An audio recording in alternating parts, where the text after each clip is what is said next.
Delikado ito, foreign warrant. Oh, idiretso mo lang implementa as if it is a Philippine court-issued warrant. Kalukuhan talaga eh, hindi nyo nakikita. What if mama nyo, papa nyo, may isyuhan ng foreign warrant?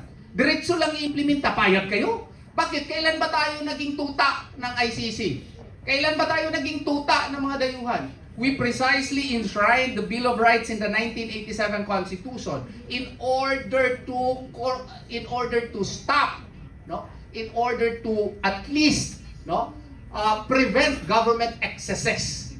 Between the leviathan of a government power and the individual, the Bill of Rights is our shield. Leviathan is that monster with maraming mga ulo.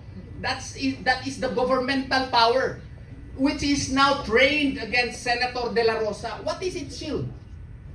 Bill of Rights.